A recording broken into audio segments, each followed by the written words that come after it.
Hello friends, मैं आप सभी लोगों का स्वागत करता हूं अपने यूट्यूब चैनल पर। और आज हम आपके लिए आरएससी का नया टॉपिक लेकर आए हैं, नेमिंग और डेजिग्नेशन ऑफ रेफ्रिजरेंट्स। इससे पहले हमने लास्ट क्लास में टाइप्स ऑफ रेफ्रिजरेंट या क्लासिफिकेशन ऑफ रेफ्रिजरेंट को स्टडी किया था।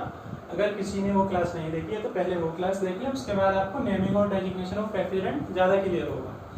तो स्टार्ट करते हैं। इसमें 3 केस होते हैं मेनली आपके। नंबर फर्स्ट केस है सैचुरेटेड हाइड्रोकार्बन। इसका मतलब है अगर हमारा रेफ्रिजरेंट जो है वो एक सैचुरेटेड हाइड्रोकार्बन है। सैचुरेटेड का मतलब होता है कार्बन और कार्बन एटम्स के बीच अगर सिंगल बॉन्ड होगा तो वो कहलाएगा सैचुरेटेड, और कार्बन एटम्स के बीच अगर हमारा डबल बॉन्ड होता है तो वो कहलाता है हमारा क्या, अनसैचुरेटेड। ठीक है, तो यहाँ पर हम स्टार्ट कर रहे हैं आपका। तो स्टार्ट करने के इसको सैचुरेटेड हाइड्रोकार्बन्स को, रेफ्रिजरेंट को अगर हम डेजिग्नेट करते हैं, उसको डेजिग्नेट करने के लिए कुछ सिंपल से आपके पास फॉर्मूले आपको याद रखने होंगे। जैसे कि सबसे पहले क्या लिखा होगा हमने, C for carbon, H for hydrogen, F for fluorine and Cl for chlorine.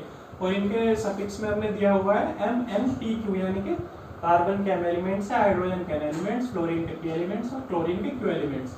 एक फॉर्मूला लिखा हुआ है आपका इसके बाद N+P+2, यानी कि हाइड्रोजन, फ्लोरीन और क्लोरीन के जो एलिमेंट्स हैं उनका सम जो होगा वो होगा twice of carbon elements plus 2।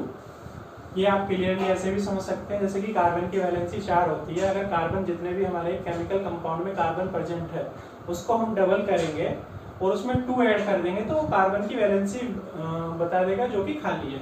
जैसे कि यहाँ पर आप देख पा रहे होंगे कार्बन के 2 एलिमेंट्स हैं, ठीक है। इसको हम डबल करते हैं तो 4 हो जाता है, और इसमें 2 ऐड करते हैं तो 6 हो जाता है। यानी कि कार्बन के 6 वैलेंसी जो है हमारे पास खाली है, इसमें 6 एलिमेंट्स अटैच हो सकते हैं, 1 2 3 4 5 6। ठीक है, क्लियर। और यहीं पे अगर हमारा कार्बन का सिंगल एलिमेंट होगा तो ये वाला पोर्शन हम इग्नोर कर देंगे, तो यहाँ पर कार्बन के 1 2 3 4 वैकेंसी खाली हो जाएगी। तो 2 × 1 + 2 4 हो जाता है आपका। तो ये सिंपल फॉर्मूला आपको समझ आ जाना चाहिए। इसके बाद हम रेफ्रिजरेंट को एक नाम देते हैं, एक डेजिग्नेट करते हैं उसको। तो R फॉर रेफ्रिजरेंट -M-1, यानी कि कार्बन के जितने भी एलिमेंट्स होंगे उसमें से एक माइनस करना है, हाइड्रोजन के जितने भी एलिमेंट्स होंगे उसमें एक प्लस करना है, और फ्लोरीन के जो एलिमेंट्स होंगे उसका एज इट इज लिख देना है। इसमें हमने क्लोरीन के जो एलिमेंट्स हैं उसको कंसीडर नहीं किया है। क्लोरीन के एलिमेंट्स को कंसीडर क्यों नहीं किया है, जो हमने 3 एलिमेंट्स ऑलरेडी फिक्स कर दिए यहाँ पर, तो चौथा एलिमेंट्स हमारा ऑटोमेटिकली फिक्स हो जाता है according to this formula. Clear है। तो स्टार्ट करते हैं इसके आगे कैसे हम एग्जाम्पल देखेंगे। उससे पहले मैं एक केमिस्ट्री के ही आपको बेसिक्स कुछ चीज़ें बता देता हूँ। कहीं कहीं आपको लिखा हुआ मिलेगा अगर तो उसका मतलब समझिएगा। मोनो का मतलब होता है 1, डाई का मतलब होता है 2, ट्राई का मतलब होता है 3 और टेट्रा का मतलब होता है 4।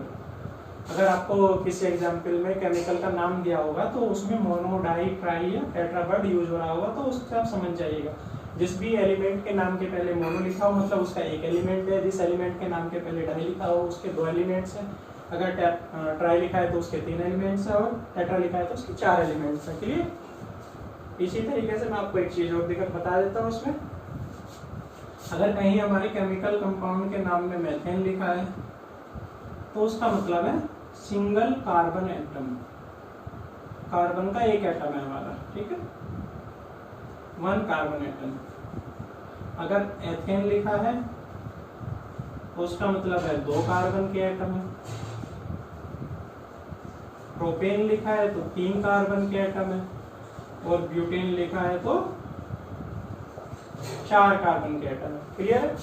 ये नहीं कि कहीं पे मेथेन लिखा है तो हमने केमिकल कंपाउंड उसका जो हम फॉर्मूला लिख रहे हैं तो उसको CH4 लिख देंगे, ये नहीं लिखना, ये गलती आपको नहीं करनी है। मेथेन मतलब 1 कार्बन कंपाउंड लिखना है, ethane 2 carbon compound, propane 3 carbon compound और ब्यूटेन 4 कार्बन कंपाउंड। चलिए अब हम एक एग्जाम्पल ले लेते हैं इसका। इसका एग्जाम्पल आपसे 2-3 तरीके से पूछे जा सकते हैं, तो मैं सबका एक एक केस आपको करा देता हूँ, ठीक है। तो सबसे पहले हम सिंपल वाला केस कर लेते हैं इसका, जिसमें कि आपको केमिकल कंपाउंड ऑलरेडी दिया गया होगा।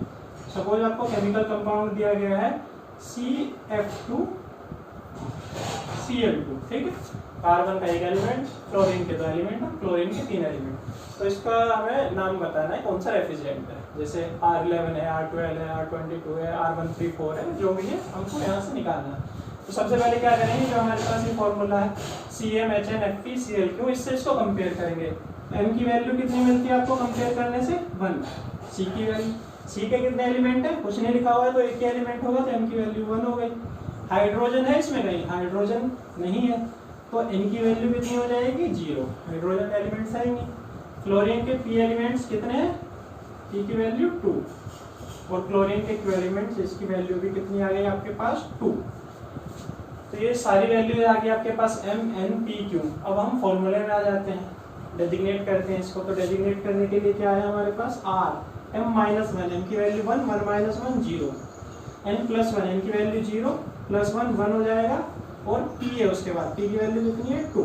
तो ये कितना हो गया आपका? R012, या इसको हम बोलते हैं क्या? R12। जो 0 आता है स्टार्टिंग में, इसको हम क्या करते हैं? इग्नोर कर देते हैं। तो ये कौन सा आपका रेफ्रिजरेंट हुआ या R12 हुआ? क्लियर है? तो आपको सबसे पहले क्या है, यहाँ पर केमिकल कंपाउंड दिया हुआ था, तो आपने यहाँ पे निकाल लिया उसको, ऐसे कंपेयर किया इसके साथ, MnPQ की वैल्यू निकाली, डेजिग्नेट किया, और आपको मिल गया R12। तो एक केस तो ये हो गया आपके पास R12। सपोज आपको नेक्स्ट एग्जांपल हम लेते हैं, जिसमें कि R की फॉर्म में ही आपको कोई रेफ्रिजरेंट दिया हुआ और उसका केमिकल कंपाउंड पूछ लेंगे लोग।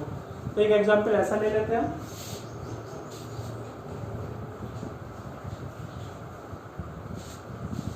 तो हम यहाँ पर ले लेते हैं नेक्स्ट एग्जांपल आपका, एग्जांपल नंबर 2। ये एक रेफ्रिजरेंट लिया हमने R22, ठीक है? R22 का केमिकल कंपाउंड या केमिकल नेम आपको बताना है। कुछ भी पूछ सकता है, केमिकल कंपाउंड पूछेगा या केमिकल नेम पूछेगा उसका। तो सबसे पहली चीज तो यहाँ पर R के बाद कितनी डिजिट आ रही है हमारे पास? 2। दोनों क्या है? 1 2, दोनों पे क्या है? 2 2 है। लेकिन हमारे फॉर्मूले में क्या होता है? 1 डिजिट, 2 डिजिट और 3 डिजिट होती है। तो सबसे पहले इसको 3 डिजिट में कन्वर्ट करेंगे। कैसे करेंगे? R022, जो डिजिट है इनसे पहले क्या इंट्रोड्यूस करेंगे हम? यहाँ पर 0 इंट्रोड्यूस करेंगे। जैसे हमने लास्ट एग्जांपल देखा था, तो R उसमें क्या आया था हमारा? R012।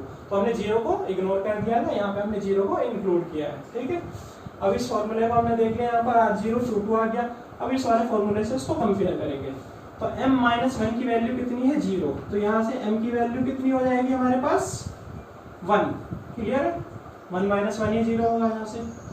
N+1 की वैल्यू कितनी है? 2। तो यानी कि N की वैल्यू कितनी हो जाएगी? 1। 1 और 1 ही 2 होगा। N की वैल्यू हो गई आपके पास 1। क्लियर?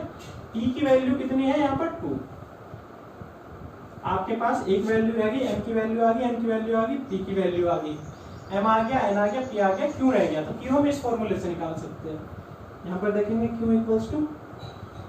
2m+2। M की वैल्यू कितनी है यहाँ से? 1। 2 × 2 2 4 4 माइनस N+P। N+P उधर चला जाएगा। N की वैल्यू 1, P की वैल्यू 2। 4 - 3, यानी कि Q की वैल्यू कितनी आ गई आपके पास? Q की वैल्यू आ गई 1। ठीक है? M की वैल्यू है, N की वैल्यू है, P की, Q की, सबकी वैल्यू आ गई आपके पास। अब हम इसका केमिकल कंपाउंड बनाते हैं सबसे पहले। तो इस फॉर्म में बनाएंगे केमिकल कंपाउंड जो आपके पास है। तो केमिकल कंपाउंड बनाएंगे हम यहाँ पर C। कार्बन के कितने एटम है? एलिमेंट्स हमारे पास M है क्या? 1। तो 1 लिखना जरूरी नहीं है, C लिख दिया, इसका मतलब ऑलरेडी एक C है। अगर ये M की वैल्यू 2 होती तो 2 लिखते हैं यहाँ पर। हाइड्रोजन की बात करते हैं, N कितने हैं? N 1 है। हाइड्रोजन का भी एक है, तो हाइड्रोजन लिख दिया CH। फ्लोरीन की बात करते हैं, P की वैल्यू कितनी है? 2।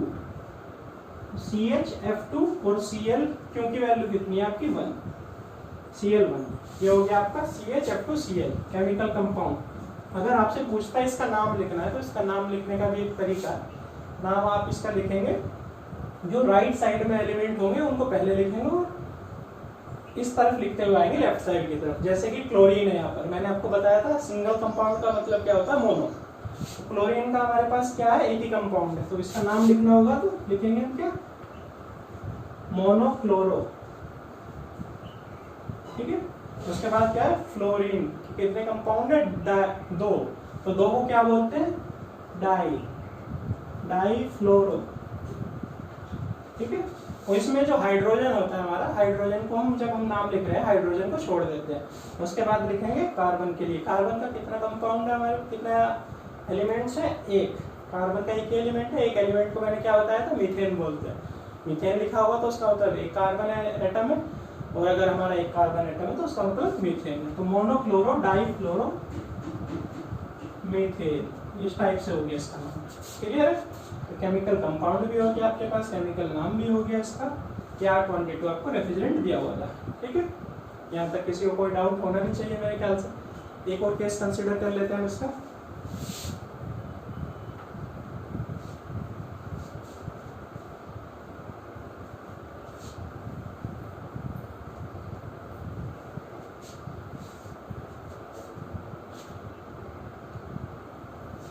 एक और केस देख लेते हैं हम आपके पास, अगर एग्जाम्पल 3 लेते हैं, एक दिया हुआ है R134, क्लियर। आपके पास तीनों डिजिट दिए हुए हैं यहाँ से, ठीक है, 1 3 4 तीनों डिजिट की वैल्यू। तो सबसे पहले इसको इससे कंपेयर करेंगे m-1, तो m-1 की वैल्यू कितनी आ रही है हमारे पास 1, यानी कि m की वैल्यू कितनी होगी 2 होगी। n+1 की वैल्यू कितनी आ रही है 3, तो n की वैल्यू क्या हो जाएगी 2 और 1 3 होगा। और p की वैल्यू कितनी आ रही है आपके पास 4, क्लियर है। कार्बन के 2 एलिमेंट्स हैं, हाइड्रोजन के भी 2 एलिमेंट्स हैं और फ्लोरीन के 4 एलिमेंट्स हैं। क्लोरीन के नहीं पता अभी हमें कितने एलिमेंट्स हैं। तो एक सिंपल सा भी फंडा था आपका, यहाँ पर कार्बन के एलिमेंट्स को डबल करो, 2 दूनी 4, इसमें 2 ऐड करो 6, 6 में से ये दोनों के दोनों आपके माइनस हो जाएंगे, तो यहाँ पर कितने हो रहे हैं 4 और 2 6 ही हो रहे हैं। तो 6 में से 6 गए, हमारे पास क्लोरीन का कोई भी एलिमेंट नहीं आया, क्लियर। ये इस फॉर्मूले में सीधे से पुट कर लो आप, तो Q की वैल्यू निकाल लो, 2 दूनी 4 और 2 6 और n+p 4 2 6, तो Q की वैल्यू कितनी आ गई आपके पास 0, क्लियर। तो हम इसका केमिकल कंपाउंड, जो इसका केमिकल कंपाउंड है, केमिकल फॉर्मूला वो लिखेंगे। C कितने हैं हमारे पास, कार्बन कितने हैं 2, क्लियर 2 है। हाइड्रोजन कितने हैं 2 और फ्लोरीन कितने हैं 4 और क्लोरीन कितने हैं 0, तो लिखने की जरूरत नहीं है। तो ये इसका हमारा आ गया केमिकल फॉर्मूला। और इसका नाम लिखना होगा तो नाम कैसे हो जाएगा इसका, टेट्राफ्लोरोएथेन। हाइड्रोजन को छोड़ देंगे, 4 को क्या लिखेंगे टेट्रा, फ्लोरीन फ्लोरो, और H को छोड़ देना है हमें, और C2 कार्बन के 2 एटम है, तो ये क्या हो जाएगा एथेन, टेट्राफ्लोरोएथेन, क्लियर है। एक चीज और मैं इसका एग्जांपल बताता हूँ आपको, 134A का है।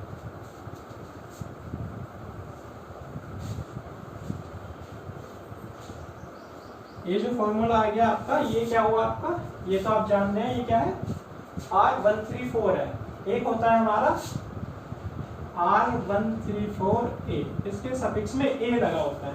तो इन दोनों में डिफरेंस क्या है, दोनों का केमिकल फॉर्मूला जो है हमारा वो तो सेम है, लेकिन इनमें डिफरेंस क्या है, इनकी जो स्ट्रक्चर है उसका डिफरेंस होता है। तो मैं दोनों का बता के दिखाता हूँ आपको। R134 क्या है, ये है हमारा कार्बन, कार्बन कार्बन के 2 एटम, C2 आपके पास फ्लोरीन के 4 हैं और हाइड्रोजन के 2 हैं, क्लियर है। तो ये तो आपका सिमेट्रिक है, इसको आइसोमर्स भी बोलते हैं। बिल्कुल दोनों तरफ आपको सेम शेप दिख रही होगी, या इसको मैं लिख सकता हूँ CH2 बॉन्ड CH2, क्लियर। ये R134 का स्ट्रक्चर ये वाला है आपका, ठीक। तो ये जो R134 है ये मेनली हमारा डोमेस्टिक पर्पस के लिए यूज होता है, और R134A है ये होता है कमर्शियल पर्पस के लिए यूज। इसका लेकिन जो आपका स्ट्रक्चर है, इसका स्ट्रक्चर मैं बना के दिखाता हूँ आपको। इसका स्ट्रक्चर थोड़ा सा डिफरेंट है। इसके साथ हमारे फ्लोरीन के 3 यहाँ आ गए, एक यहाँ आ गया, और एक हाइड्रोजन यहाँ आ गया, और एक हाइड्रोजन यहाँ आ गया। तो इसका स्ट्रक्चर है ये इस टाइप से, ये दिख रहा होगा आपको, ये सिमेट्री नहीं है। या इसको मैं ऐसे भी लिख सकता हूँ CF3, ये बॉन्ड से अटैच है CHF, क्लियर।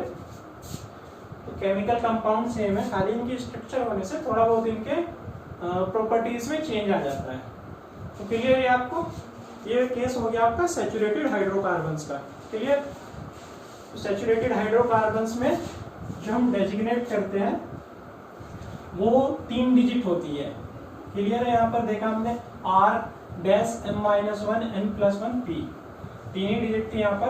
अब हम दूसरा केस लेते हैं अनसैचुरेटेड हाइड्रोकार्बन्स का।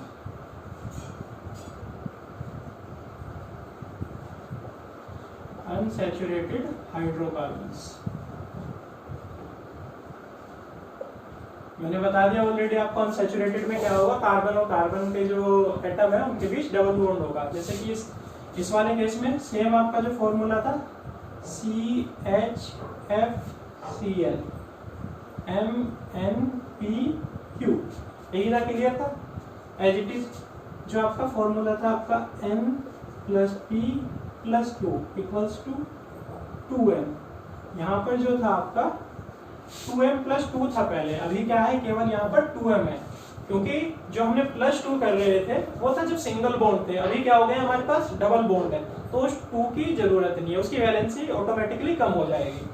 जैसे कि मैं दिखा दूं आपको,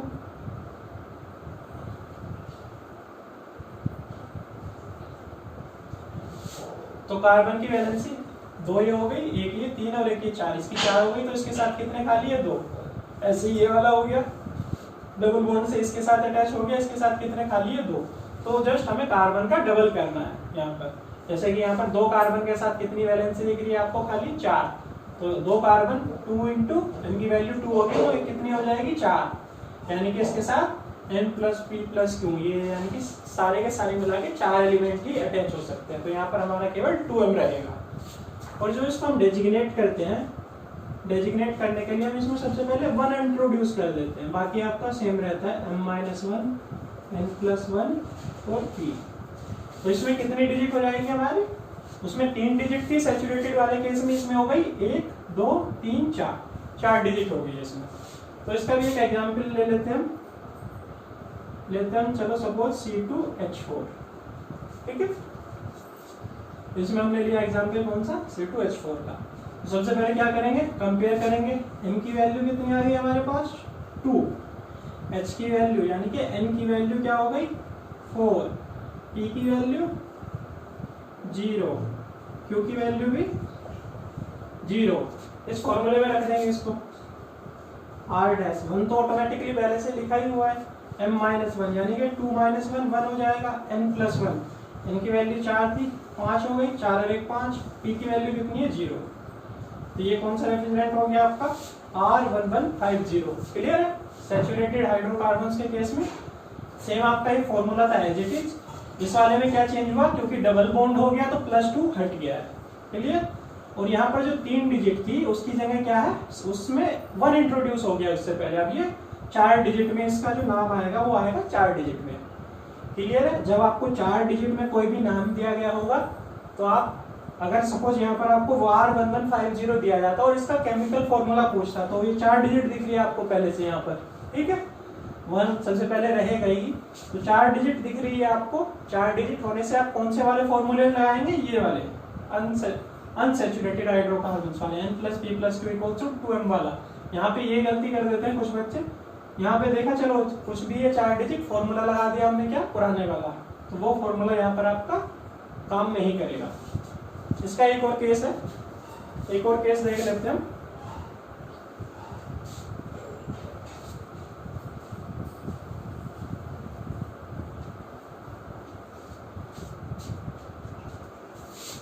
केस नंबर 3, इनऑर्गेनिक रेफ्रिजरेंट्स।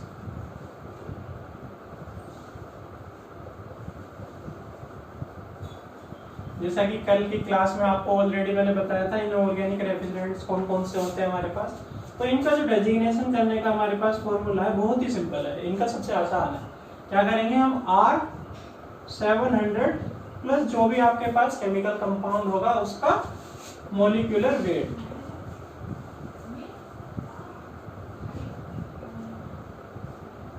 ये इसका सिंपल सा फॉर्मूला है बहुत ही। जैसे कि इनऑर्गेनिक रेफ्रिजरेंट्स में मैंने कल आपको बताए थे कौन कौन से रेफ्रिजरेंट होते हैं।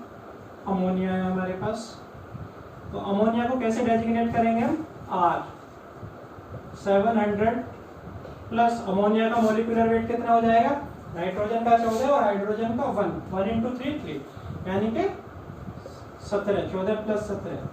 तो अमोनिया को क्या लिखेंगे, R717, क्लियर। ऐसे ही हम वाटर को ले लेते हैं, वाटर का केमिकल फॉर्मूला क्या होता है, H2O। H2O क्या होगा हमारा, R, ऑक्सीजन 16 और ये कितना हो गया 2 18, तो R700 + 18 यानी कि R718। SO2 ले लेते हैं, SO2 के लिए क्या हो जाएगा, R700 प्लस ऑक्सीजन का कितना था 16, 16 दूनी 32 और सल्फर का ऑलरेडी 32, 32 दूनी 64, तो R764। आपका कार्बन डाइऑक्साइड का ले लेते हैं, और R700, 16 दूनी 32 ऑक्सीजन का हो गया, और कार्बन का आपका कितना हो जाएगा 12, 32 और 12 कितना हो गया 44, R744। एयर का भी ले ही लेते हैं, चलो एयर और था आपका, एयर का क्या होता है मॉलिक्यूलर वेट 29, तो R729। क्लियर है? तो ये आपके इनऑर्गेनिक रेफ्रिजरेंट के उसको कैसे डेजिग्नेट करते हैं, सिंपल है। या आपको दिया हो सपोज R717 दिया हुआ है, तो आपको क्या करना है, सबसे पहले 700 माइनस कर लेना है इसमें से, और 17 कौन से केमिकल कंपाउंड का 17 होता है हमारे पास, अमोनिया का होता है।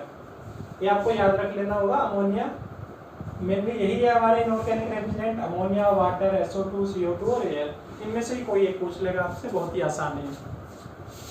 तो यहाँ पे आपको क्लियर हो गया तीनों केसेस कैसे हम डेजिग्नेट करते हैं।